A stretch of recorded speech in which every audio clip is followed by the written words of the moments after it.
Y'all, look at this big, beautiful Kellogg's breakfast. It's a little bit cracked on top, but that's okay. I think it's gonna taste delicious. I'm gonna make some breakfast sandwiches this morning with big old slices of this and cheese and eggs. One of my favorite things. And of course you gotta have homemade bread. It makes the world of a difference. Check this out. I've been fermenting all my seeds and it's been going really well. I would say 3 days is just perfect. That's all you need. Just to get the little sack, that little gel sack. You don't have to take it off. In fact, plenty of people just leave it on and you dry it and replant it and it reconstitutes and comes back to life and ferments in the ground. But if that's important to you, if you want to take it off, I definitely find that soaking them for a few days in water takes it right off without having to scrub it off with paper towels, because that's a bit tedious. Got another tomato that I want to save seeds from. I like this one. It tastes really good. It's really good for salsa. And this particular plant that made this tomato has been doing really good. It's very prolific. So I want to save these seeds. So I already cut it open, you see here. We're gonna get the seeds out of this one. Let's see now. Where are you guys? There you are. See that? You just plop it in there, y'all. I definitely think this is the easiest way if it's important for you to take off that little gel sack. Now I'm just gonna fill this up with water a bit. There you go. Now you can wait until you start seeing mold at the top or not. Either way it works. I've tried both ways. Works either way. You just forget about it for a few days. I'm gonna go ahead and eat my delicious breakfast sandwich and I'll meet y'all outside. I've got some stuff I wanna show you. Check out my squash. It was going up the stairs just fine and then something happened to it. I don't know if an armadillo came over here or Marl just bashed into it, but it kind of got broken, you see. But look at this little guy. Last fall, Nate came home with a little batch of cute little decorative squash. And I did have one of these, and I don't know how it ended up out here. This little guy, he's just doing his own thing. I'm just gonna call it David Pumpkins.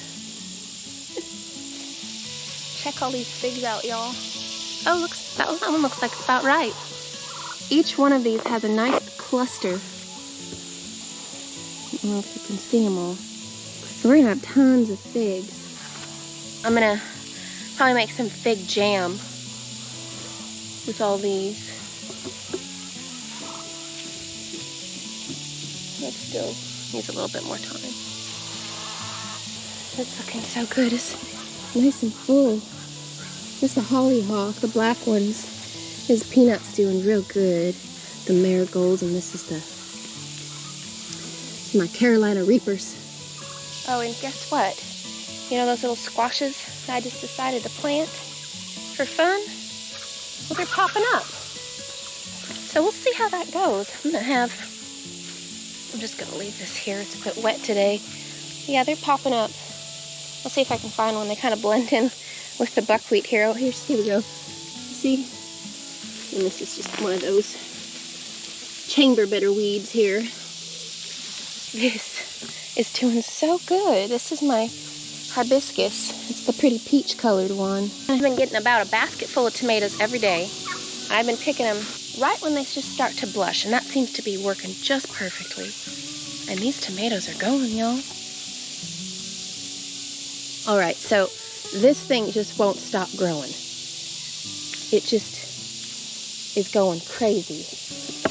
We got a crazy storm yesterday, lots of rain. We went to this little festival called the Firefly Festival that we like to go to, and it just started pouring. It was sad. We got rained out, but we had fun anyway. I got to hold a gator. It was so cute. It was the cutest little gator. And so I was talking about my squash. I got all distracted. But see this? I had to make it go this way because it wanted to take out my tomatoes over here. And I'm trying to decide if I want to go ahead since this particular vine isn't producing anymore, look at this pumpkin. Is that not beautiful?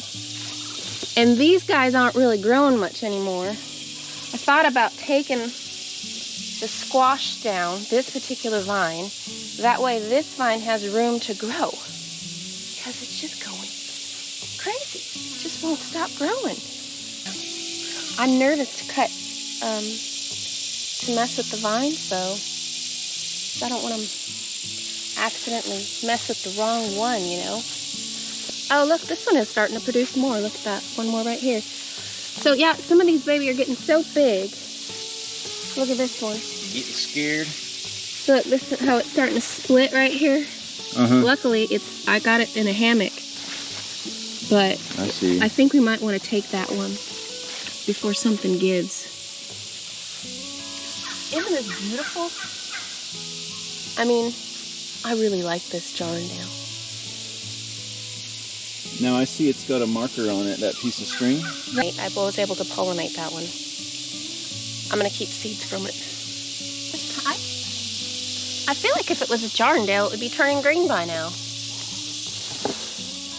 But it's shaped like them. It's starting to climb up this. Oh, look at that! It's going all the way in here. Goodness gracious! Spiderwebs. Look at that. I see it's gotten more fruits here going. Yeah. Huh. Goodness. This thing's just crazy and that's tickling me. Oh my goodness. Just don't know what to do with this thing. It just won't stop growing. Isn't her little bunny so cute? Little Cinnamon. Hi, Cinnamon. He's growing.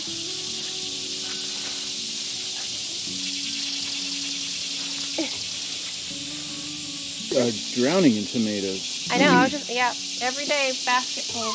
I did not realize how prolific these paste tomatoes were. And this tobacco. It's just crazy. Look, aren't they pretty though? They have that pretty pink flowers. I need to tie this one. Look, this is starting to fall over.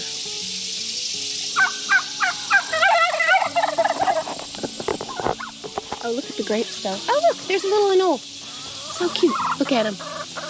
I've had a bunch of these little babies in my garden recently. I'm gonna get him to come around. I don't know where he went. He's right there.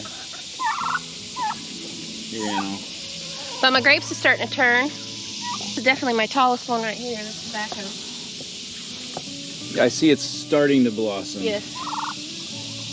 I mean, we had tobacco last year and they didn't get this tall, that's for sure.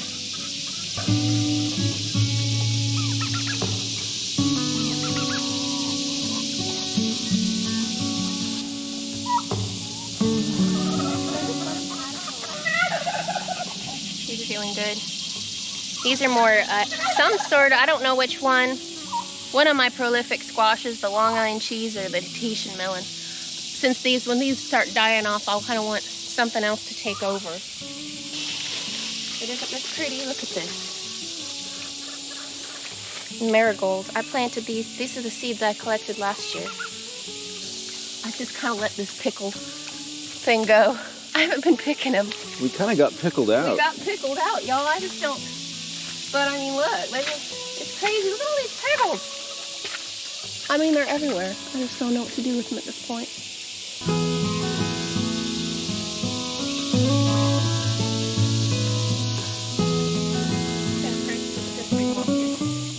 We could probably take this one and eat it with some, you know, I'll just let that one go and I'll save seeds from it. Mm-hmm. That would be a good one to do. What's happening to your cucamelons? I don't know. They keep swelling. And not making fruit. It's so bizarre. That looks like a mold. From all the moisture. Probably all the rain and all the watering, it just hasn't been able to take it. Look at how it looks like little blocks. It's like a Minecraft. You see that? Isn't that funny? The Minecraft cucamelon. But yeah, they keep swelling. I saw the female flowers open. See, look at this. I was able to manage to hand pollinate a few. So this is one. So I guess That one's going. Look, this is a female flower. She's open. So I could take a male flower and pollinate it. It's easier to do it if you take the petals off. Come here, you.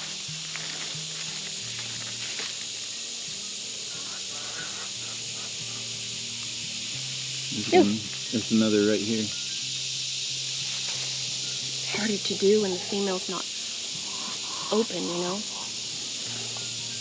That's just so funny. Look at that. They're like little squares. I think something just stung me. That is weird. I've never seen that before. Some that she really likes. I think you planted them there, but she really likes them. The peanuts, maybe? I don't know. And she also this? Yes, she loves that. That's peanut. And she also likes the chamber bitter. Chamber bitter's good if you have gallstones. I just got spider webs all over me. You know, I planted all these beans out here and I just forget to even pick them, but they're putting out some beans too. Trying to do, what the heck, I've got a bean growing too. See, even though these are bush beans, they will climb a bit, so every time I come out here to mow, I kind of have to position everything. So I'm not mowing over everything. What am I? Crazy. Look at this. Where'd Tabasco? It's been working really well to pick these guys. Whew, there's a bee on. Bug on me. When they just first start to blush a little bit, that way I get them before the bugs do, and also before they start really cracking and stuff. And I just set them on the counter and they all ripen real quick together. All right. Woo. Oh boy. Let's take a look at this big thing. That's so pretty. I just like this one. I like that. It's called Long Island cheese. It's like little cheese wheels. That's fun. That's not going to fit in my basket though, so I'm just going to set it here and I just need to remember to get it.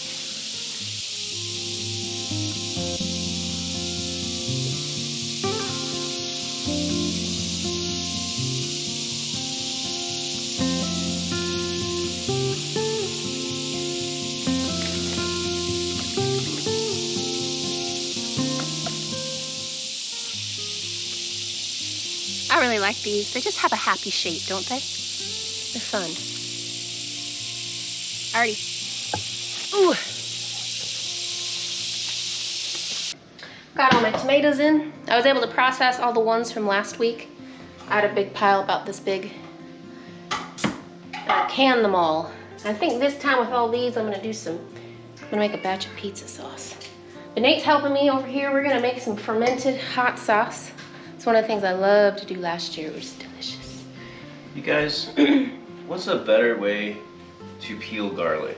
Yeah, I hate peeling Because I have to lovingly unwrap each of these. You know, it really helps if you crush it first. If you crush it with the knife, it really helps pop it off. Then you get all the smushy juices and your fingers get sticky. Not so bad. So Nate's helping me peel the garlic, and the last time I did garlic, She hates peeling garlic. Well, I almost chopped a finger off. That too. I chopped it all the way down to the bone.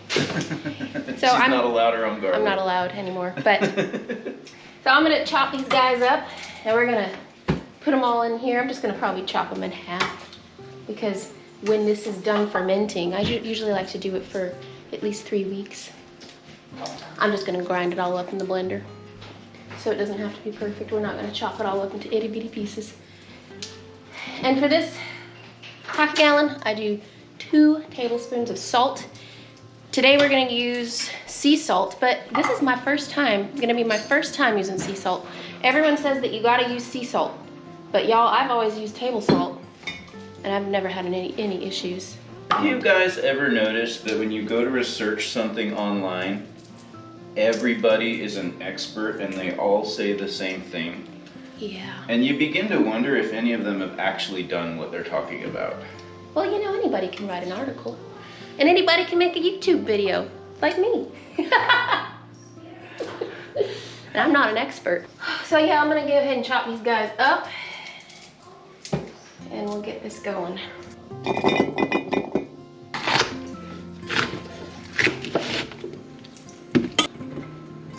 So I went ahead and filled it up. You see there? You see how the stuff will float to the top here? Now you can use a weight if you want to.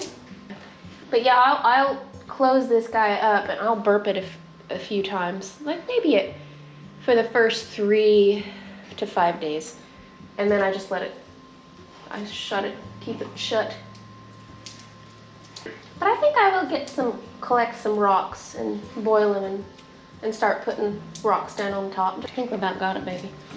Really? Yeah. I feel like you can never have too much garlic. Yeah. I'm just gonna keep going. Nate's gonna just keep adding this garlic. And I'm gonna watch him Yeah, work. this is gonna be a long video if you follow me to the end. But it's gonna be exciting. Check it out. 1 garlic at a time. Oh yeah. I only have 900 of these to go. All right, y'all. Thanks for hanging out with us today. Hang on. I'm serious. If you guys know a better way of peeling garlic, please leave it in the comments below. Help me out.